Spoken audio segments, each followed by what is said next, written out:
अब आपको मैं बता रहा हूं कुछ चीजें शुगर के लिए आपके और दूसरे बीमारियों के लिए।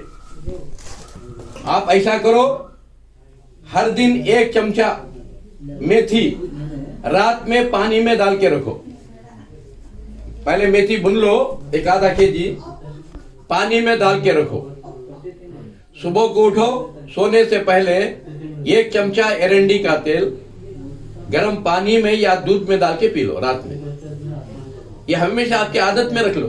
1 चमचा एरंडी का तेल, ज्यादा पिए तो लूज मोशन होता है, 1 चमचा पिए तो लूज मोशन होता नहीं, खाली पैखाना साफ हो जाता होता।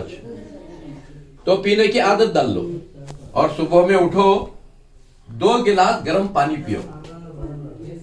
1 घंटा कुछ ना खाओ। कलंजी खाते हैं सर, मैं खाता हूँ। अब सुन लो, 2 गिलास गर्म पानी पियो, 1 घंटा कुछ ना खाओ। फिर 1 घंटे के बाद वो पानी जो मेथी में डाल को रहती 1 गिलास में, वो पानी पी लो। वो मेथी चाप चाप के खा लो। ऐसा 3 महीने करेंगे, आपके जिस्म में जो भी बीमारियां हो जाएंगे इंशाअल्लाह अच्छे हो जाएंगे।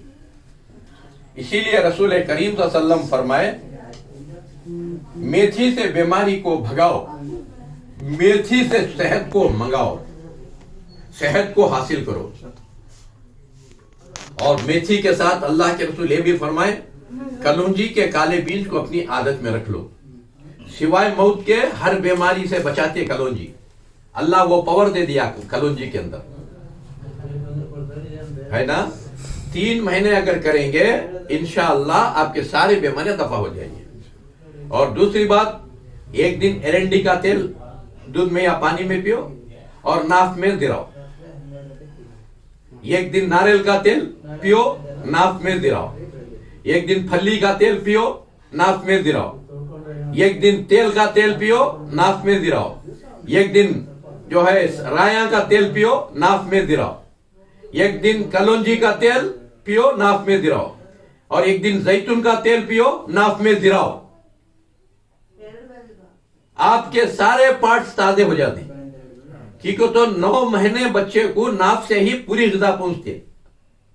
जिस्म के हर नाड़ी में नाक से ही ग़िज़ा पहुंचती है, मां के पेट के अंदर। ये नाक जो है ना, ये हमारी नाक बम्बी जो है, ये हमारे पूरे जिस्म का हेडक्वार्टर है। याद रखो, हर मशीन को तेल डाला जाता है। जब तक तेल नहीं डालते कपड़े की मशीन चलाते नहीं, तेल नहीं डालते साइकिल नहीं चलाते, तेल नहीं डालते साइकिल मोटर नहीं चलाते। हर गाड़ी को तेल होना, हर मशीन को तेल होना। तेल नहीं तो क्या होता है कि तो बेरिंगा सूख जाती, बेरिंगा सूख गया तो बालसना फूट जाती, बालसना फूट गया तो कप्पा फूट जाती, कप्पा फूट गया तो आग सला टूट जाती। बात समझ रहे हैं? ये कि मैं आपको जीने का बैलेंस सिखा रहा हूं। आप हॉस्पिटल से, डॉक्टर से, हकीमा से बचको, तंदुरुस्त खाना को तो ये अमल कर लेना। अमल से बनती है जन्नत भी और जहन्नम भी। ये खाकी फितरत में ना नूरी है ना नारी है नहीं। सबसे पहले रसूलुल्लाह की दुआ के साथ रहना। हाँ, तो इंशाअल्लाह आप सेहतमंद हो जाएंगे। आप कलौंजी